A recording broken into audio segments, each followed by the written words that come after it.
Okay, we're back for Beyond Two Bridges, another episode, starting off with our Take 5. This one, once again, is going to be a special edition where we're going to look forward to 2026. We're kicking it off early in the new year here. What does 2026 bring for us? What does 2026 bring for the Chamber? What does 2026 bring for the economy? We'll dive in with our quick projections over 5 minutes. So yeah, let's go. All right. I think 2026 will be a fascinating year.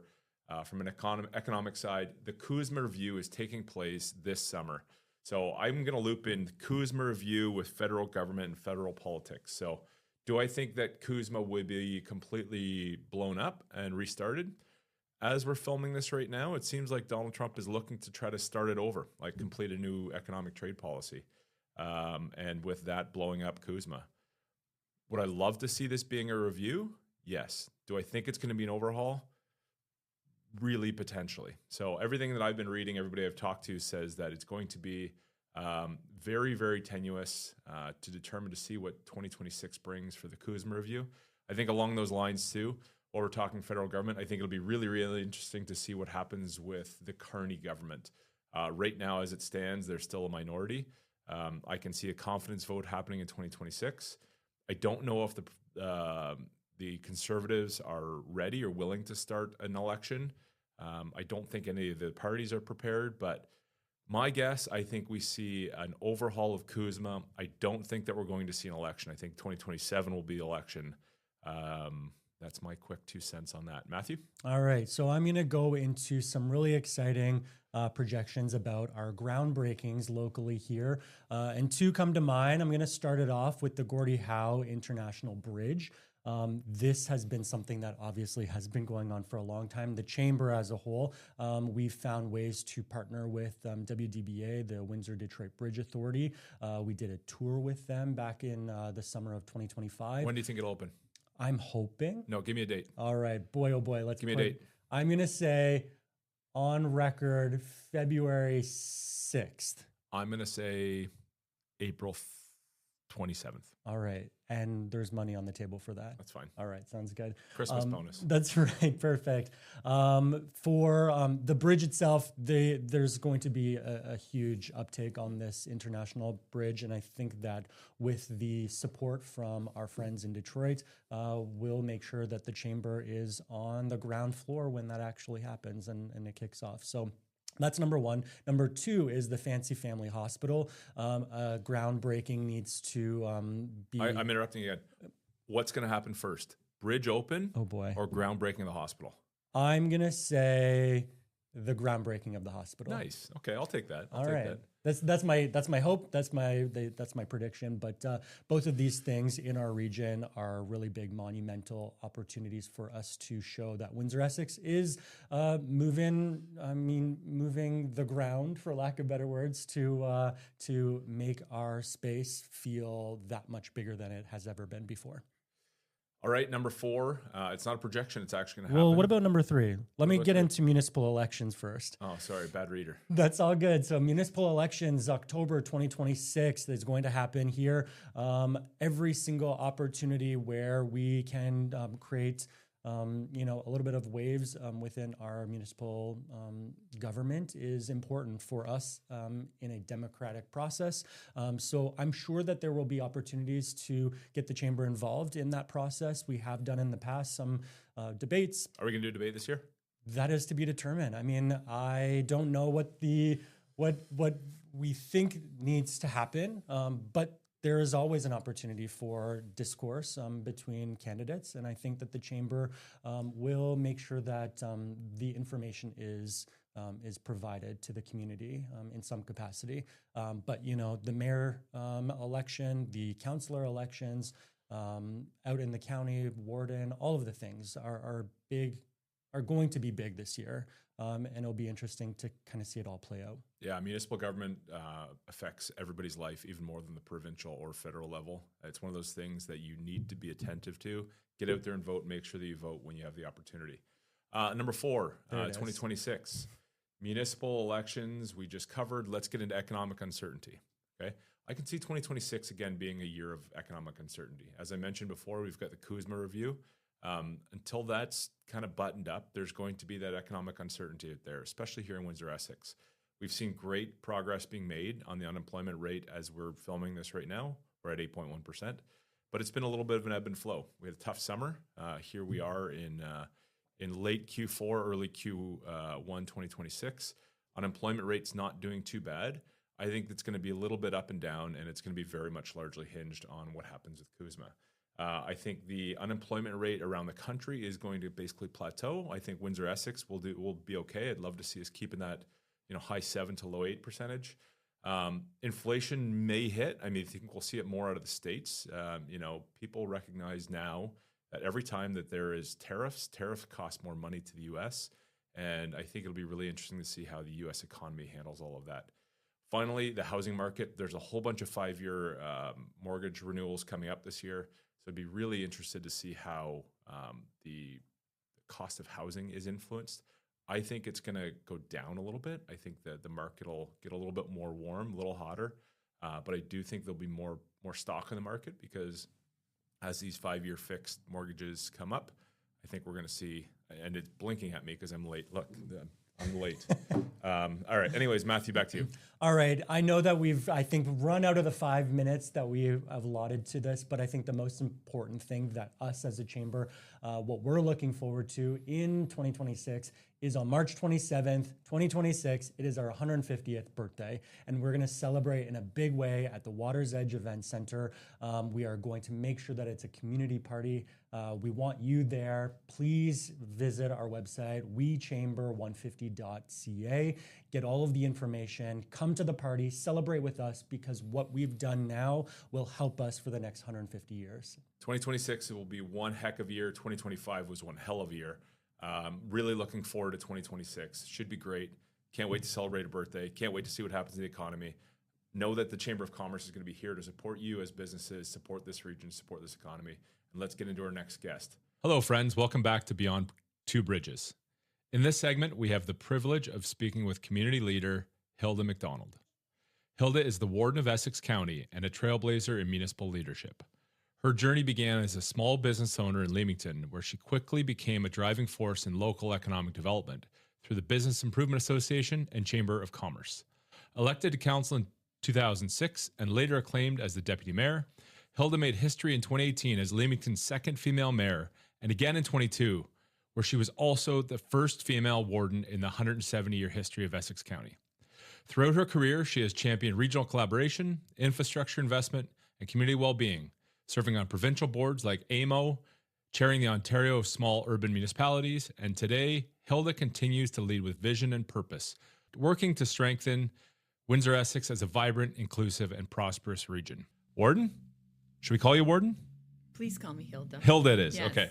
Hilda it is. So tell us about the role of being a warden. What is a warden? What do you do? It's such an intimidating name.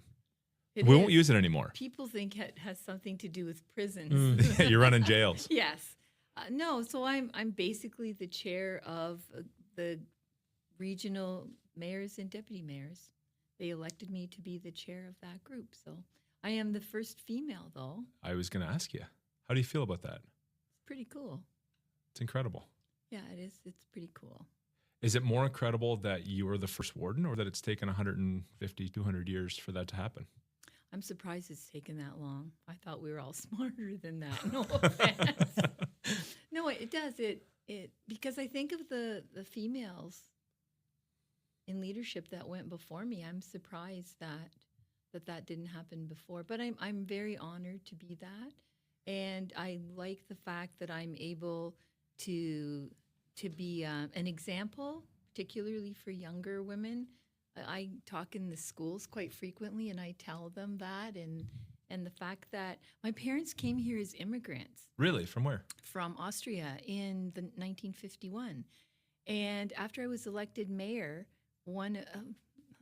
a fellow that lived in the same village came up to me and said, "I can't believe that somebody from our village, their child is the mayor of the town I live in now." So to me, there's all of these things that come together that make me feel very honored that I do what I do and can do what I do and am privileged to do what I do. So why do you do what you do? Well, it's not to be liked. No, because it's not easy. Any leadership No. role, like immediately folks are going to be against you. Absolutely. And you know, I said to someone the other day, you know, I used to want to be liked. And that was something. I'm not going to say I was a people pleaser, but I want to be liked. And now that can't be something that drives me anymore. So I do it because I love the ability to be a part of change, be a part of making things better. Mhm. And I think if you would ask my family if they need advice or they need not to fix something physical, but to find a solution, they come to me. So I feel like that's been part of my personality and my part of my reason for being, if you will. And so it just all the things in my life kind of unfolded that brought me to where I am, not because of intention, but because of circumstance. Hilda, we had you as one of our attendees at our small business summit. You were amazing always up at the podium, and we always appreciate when you are able to share with our attendees. But that being said, what you said was you started with small business as kind of your background. Do you want to talk about that a little bit? What was your small business, and where did you start that? Where did you run your business? I had a kitchen shop in Leamington. I had worked for the library system for a long time, and things just kind of unfolded. This is a goofy story, okay? I sold candles as a side hustle. I used to buy colonial candles, and I loved them. And they started selling them as home parties. And so I decided to sign up as a salesperson so that I could get them. I had top sales from here to Chatham. In my 3 years I did it, I was top. Do you get like a pink Cadillac if you do that? Oh, if Is you that a keep different going, color? you get something Okay, like that. cool. That's Mary Kay. But anyway, as I was doing it, I realized people always talked about food, women in particular, food and entertaining. And I thought, like, I'm a really good cook, no brag, just fact. And I know I'm also a trivia person. If I'm going to make something, I will research it. And coming from the library background, I always had information at my disposal, at my elbows, at my fingertips. So anyway, I decided I did a business plan. I went through, what was it then? Suzanne Castagnier. It was like Small Business Center. They helped you do a business plan. They gave you all these steps of and I followed all the steps. I did my business plan. I went to the accountant. I did all my homework. And then after 6 months of research, I opened my business in Uptown Leamington. And we had an island in the center, and we called it Strawberries Kitchen Shop because I had always had strawberries. I always had a red kitchen, and strawberries were kind of a theme. Is there a lot of color in this place? Yeah, lots of red. That makes sense. I love color. You know. We had red countertop. The coffee was always on. And that island became like a hub. The mayor would come in, council members, other business people. And I just got involved in local government because of circumstance. It just went that way. So, of course, you know how they do that. Then they ask you to be on the Chamber of Commerce. They ask you to sit on. Oh, we bring you right in. Yep. Yeah. They sucked me into that black hole. No, just kidding. I loved it. BIA, Economic Development. So I just got involved in really basically municipal government. And I loved it. And over the years, I had my business for 10 years. And over the years, very often I was approached to run for council. And I said, I can't run when I have a business because you'll make decisions that tick people off. And then there goes your customer base, right? So anyway, I had it for that long. We did cooking classes. I got to know the people at Town Hall because I did cooking classes for Town Hall. We hosted the Ontario Small Urban Municipalities conference. They had a cooking class at my store. So it was all of these things that kept crossing paths with me. And then I think, my husband was hurt very badly in an electrical accident. He was electrocuted, lost his arm and part of his foot. And that was life-changing for my kind of aspect of life. I realized my business had become so consuming that I felt like my family had come second. And so I decided to sell the business, and I sold it in August. I already filed. I knew it was going to sell. I filed to run early in 2006, sold it in August of 2006, and then ran in October, and I led the polls. There you go. And you haven't looked back. I haven't looked back. No, it was like I was You're meant for it. meant for it. Yeah, those discussions around the strawberry table. Yep. And here you are, And here Warden I of am. Essex County. Yeah. Tell the listeners about the importance of municipal government and the impact that it has on a daily life, because I don't think folks quite recognize it. Everyone said, "Oh, Mark Carney, it's going to, really impact our lives." Oh, Doug Ford, it's municipalities. Well, when you think about it, everything that we do at the municipality affects people's lives, from police to ambulance to fire to libraries to garbage pickup to snow plowing to your parks. All of that stuff impacts our lives. We're constantly being touched by the municipality's work. And yet at the federal level, how often are you? When you pay HST, when you pay your income tax? Yeah, foreign policy isn't affecting most people on a day-to-day basis. No. And we are the closest to the people. What we do affects the lives of everyone. The decisions we make affects the quality of life of the people that of our neighbors, of our friends and our neighbors. And so to me, I feel municipal government is very important. And yet, we get like a teeny tiny bit of the money. We do it on property taxes, not based on sales and HST money that comes in and gets higher and higher as the prices of services and goods increase, right? So to me, it's very important, and I take that responsibility very seriously. You always consider multiple stakeholder view when you're making decisions, right? And can you speak to a little bit about how hard decisions are to make? So tough decisions, because your first, for me, and I'll just speak for my experience. My first reaction, if you call me with a complaint, I want to fix it for you. Well, it goes back to you wanting to be liked. Yeah, it does. Okay. And I think most of us want to be We liked. all do. No one wants to be hated No. or ridiculed. No one wants to be the bad guy. No. Then you have to start looking at the bigger picture. So if we change this for Ryan, how's Matthew going to be impacted? And not just Matthew, all the other people that are in the world of Right. of your municipality. And that's when things get tough, because I want you to vote for me next time. I want you to like me when I see you at the grocery store. But again, if making a bylaw or changing a bylaw or making an exception for you impacts other people, I've got a tough decision. Thank goodness for my 6 other colleagues. And I spoke at a high school the other day, and they wanted to know what happens if I disagree with my council. And I said, if I'm the only one voting a certain way, I go to them and say, so what's wrong with how I'm thinking? Yeah. Because if I'm the only one voting a certain way, I have to reason it out. So in my head, I always have to have the cons, right? The pros, I should say. Pros first. I'm thinking I'm going to vote this way because of this, and this. A lot of times I call my colleagues and say, okay, help me think this through. Am I right here, or what am I missing? I could ask my husband, but he's got a point of view. I could ask my sister. She's got a point of view. I need to ask my colleagues that are on the same line of fire, if you will. And that's to me how we figure things out. Then,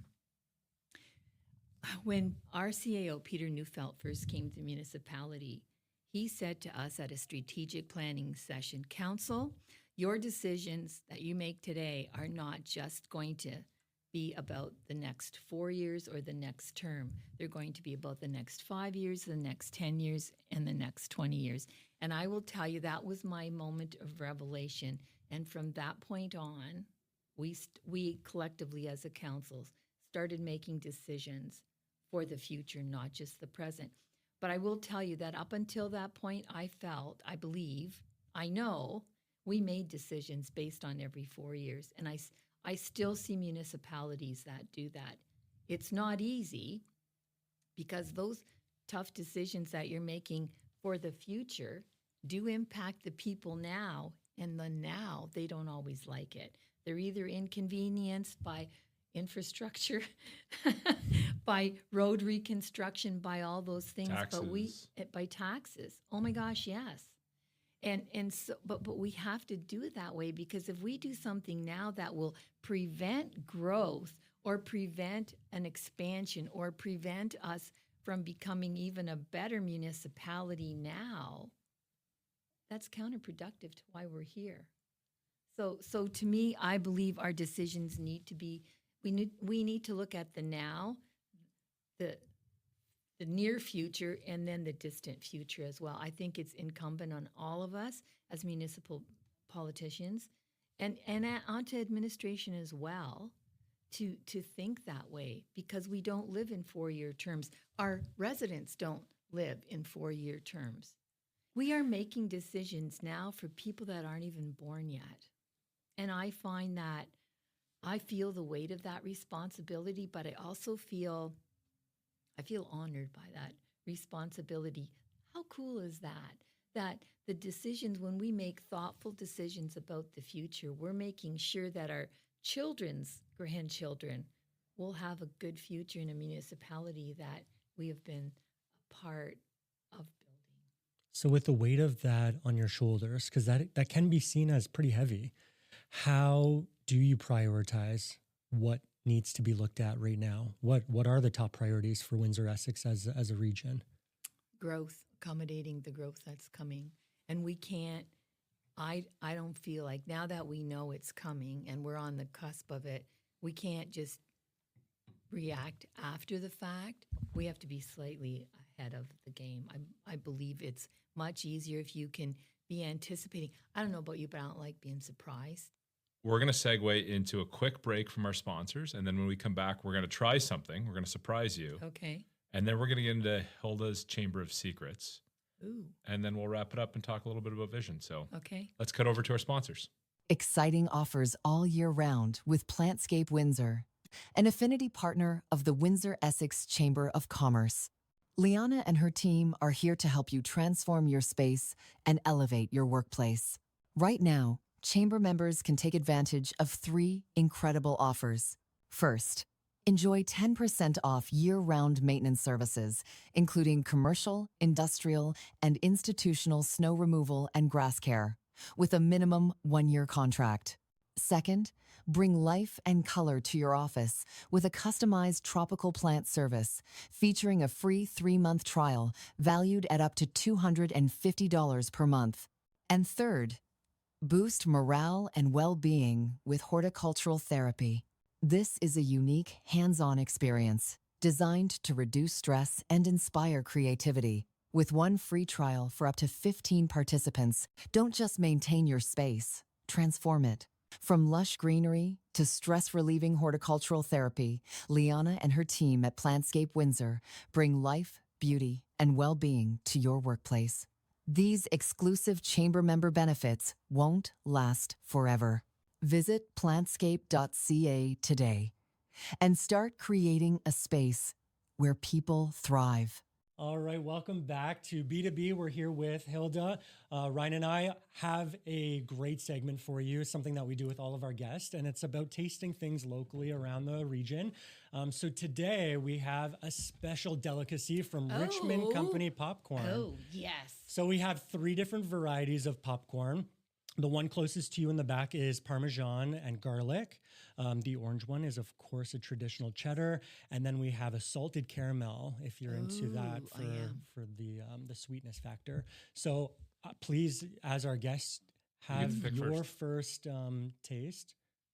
I will do the salted caramel first. I know Richmond popcorn. They're in Amherstburg. They are. So Nikki and Dan Gemes have started this amazing company in Amherstburg, but they actually just opened a location not too long ago in Tecumseh Mall as well. So there's one here in Windsor. So they're expanding and they have a bunch of different flavors. And I think these ones are a nice blend of everything.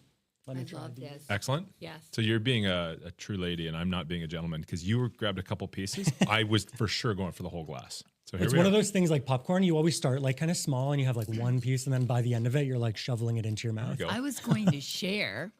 No, it's all right. Because you are such a nice person. At what point do I pour this down my throat? Oh. No, Are not we appropriate. That's crunching? Are we act 2 of the movie. crunching into the microphone? Yeah. It's ASMR. We've Yeah. learned this. Do you know what ASMR means? Neither do I. know. But I've heard it before. What is ASMR?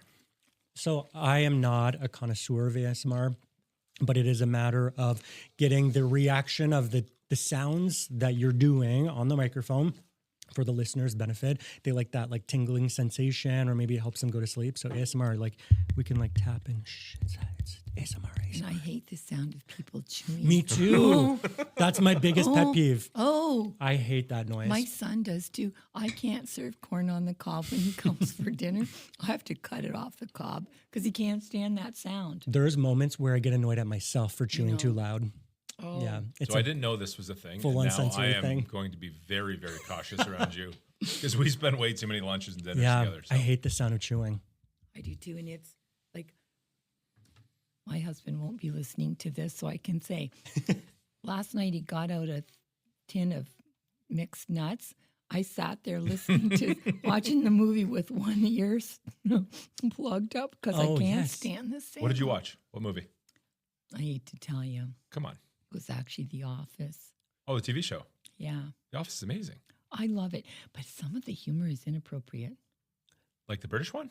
No, The Office was Steve Carell. It's not that offside. Oh, Come around our Yeah, I was office. going to say it's a day in the life of us. I don't know.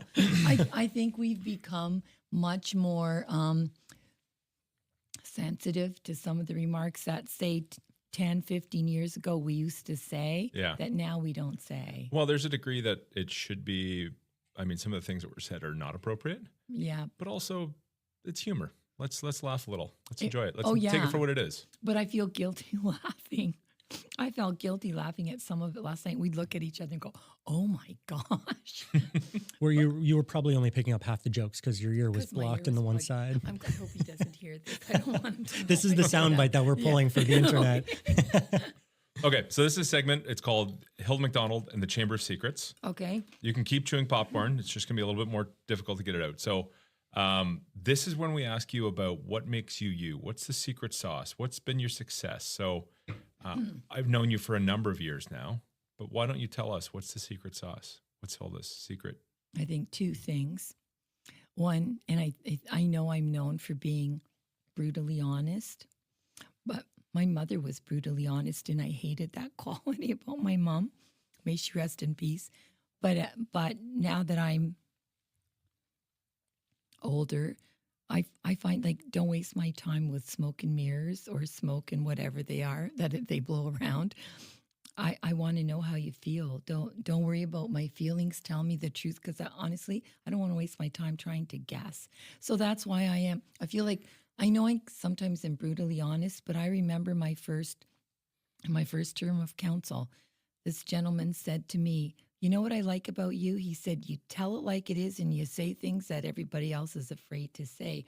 And I try and be kind, but I usually call a spade, if that's okay to say.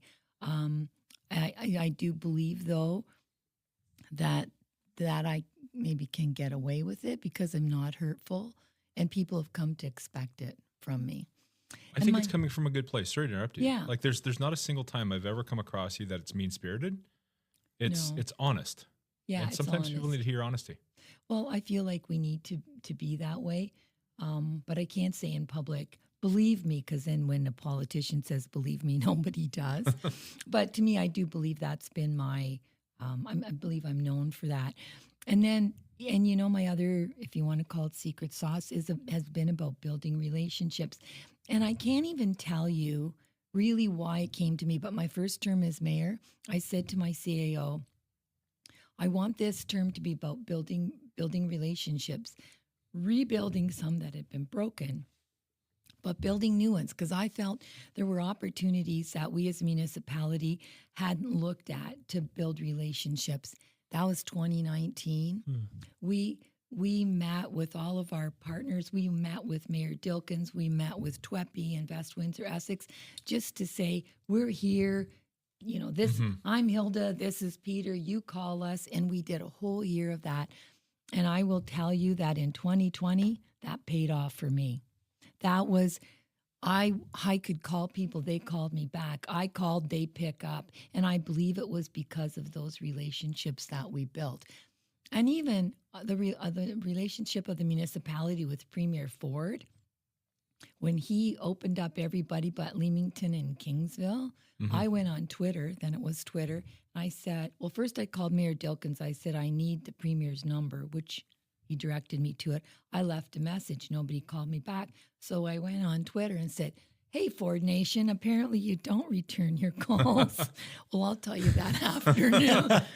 That was a Sunday. That Sunday evening, I got a call from the Premier. And I feel like we built a relationship. They called me and said he wants to get his first haircut in Leamington. And I said, I got the perfect place. Master Nardi Barbershop, he's a liberal and he's celebrating 50 years in business, and that's where they went.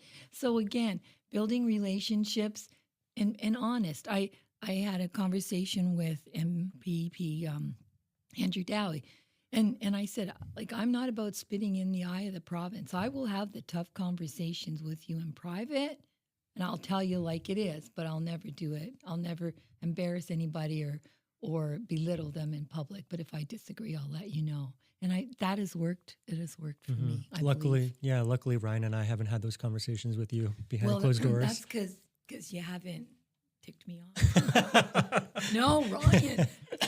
Ryan and I go way back, Way don't back. we?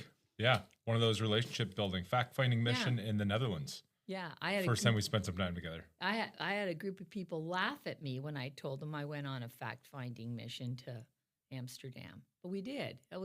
What kind of facts were you actually trying to find? We went to a greenhouse. Yeah, greenhouse. Conference. It was Green Tech. Back myself and Matt Johnson led a delegation of Kingsville and Leamington. Again, built incredible relationships. Learned about a tech hub in the world. The Netherlands is a very advanced economy in the greenhouse space, and there was the whole burgeoning cannabis industry here. Yeah. So we had to understand what was going on in the U.S. In the Netherlands, and bring it back to here. So it was a fact-finding mission, Matthew. That's what I was getting to at the end of that part of that conversation. That's exactly what I wanted everyone to know. And some of the information we had was erroneous, right? It wasn't legal. Cannabis wasn't legal. Correct.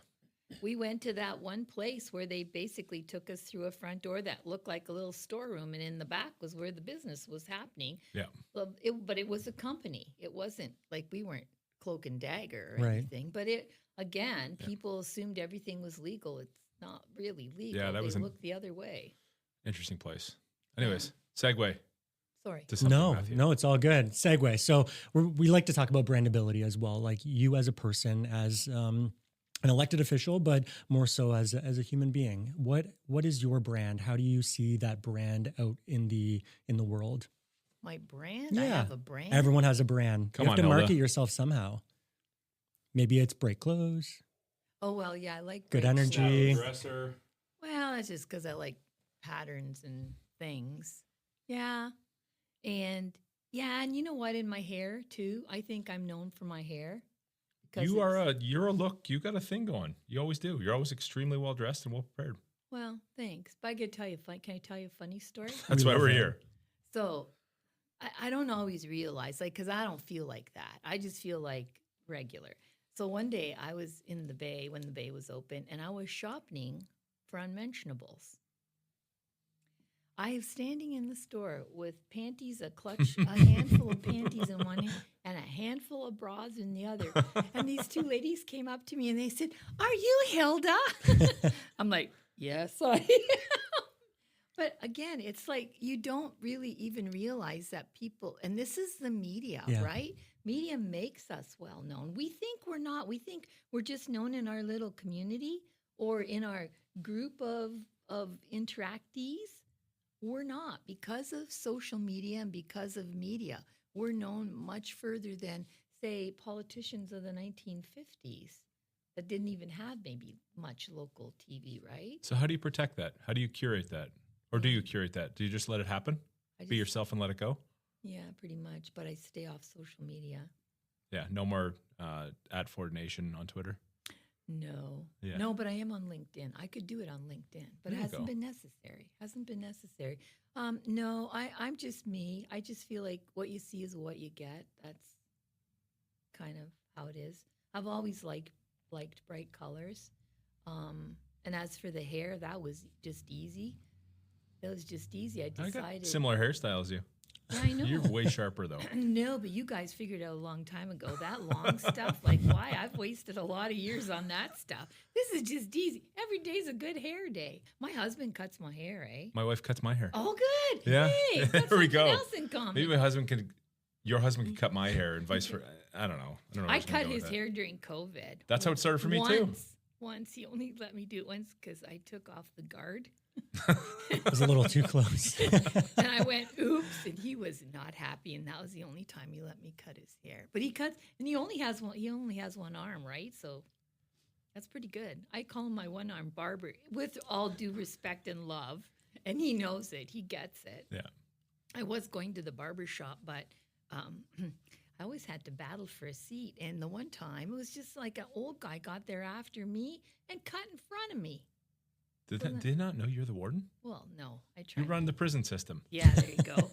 And if they're not nice, I'll throw them in jail. Sorry. Anyway. The thing that we always like to segue into towards the end of the conversation, Hilda, is vision of our community in the future, right? So Chamber of Commerce, obviously local mayor and warden, but what does Windsor-Essex look like in 15 years? What's your vision of Windsor-Essex 2040? Well, And then the next question I'm going to ask, how do we get there? how do we get there? Well, I see it as growing and prosperous. I'd love to see it as everyone having a nice place to live.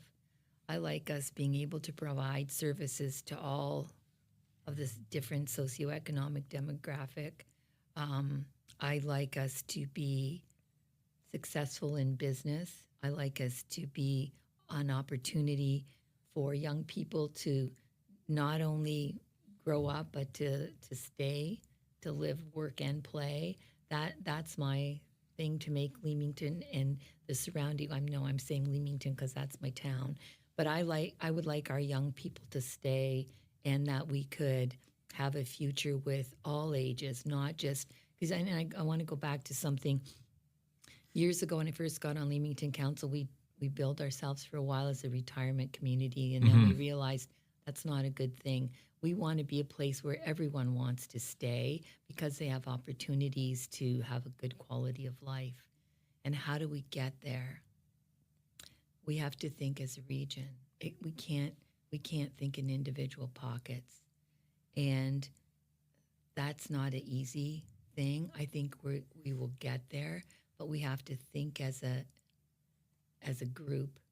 Maybe what's good for all of us may not be really good for me. We still need to support it, whether it's building new roads at this end of the county or investing in something on that end of the county that may not directly put money in my pocket or taxes in my pocket, but it's for the quality of life for all the people that live in this. Like, look how unique we are, right? We're this little peninsula at the end of Ontario. We need to think of ourselves as a whole, not always as those little individual pieces. And that goes for the city too, like, right? Oftentimes, city just thinks city. You need to think about us, and we need to think about the city and do things as a unit, still maintaining our individual identity though as well. Still think that's important. I still want Leamington to be known for what it's known for the ag industry, or again, as my CEO likes to say, now I can't think of what he says, food security business that we're in, and Tecumseh and Lakeshore known for the businesses that they have in that end, Kingsville for the restaurants, all of those identities we need to keep unique. But I believe there's so many opportunities where we can do things as a region, and we need to push that. We're a quilt, right? We are. Everybody's got their own makeup of a quilt, but what is that bigger picture saying? Yeah. Yeah, that's incredible. We're here to support that. Thank you, and I feel that. I feel that we are supported by entities, if you will, that surround us, that also contribute to not only the quality of life, the quality of business, right? Quality of business leads to quality of life. It's not, none of those things are separate. To me, that's very important. So yeah, I see us as a booming area where people want to live, work, and play all of their lives. I think that's a perfect way to end it. Hilda, thank you very much. My pleasure. Thank Again, you. a wonderful guest, a wonderful friend. Thank you, listeners, for tuning in, watching, listening, however you're consuming this podcast. Beyond Two Bridges, where today we bridged business and commerce to the warden, to the county, to municipal politics and government and leadership and some hard decisions. So tune in next time. Thank you very much, Hilda. Have a wonderful day. My pleasure.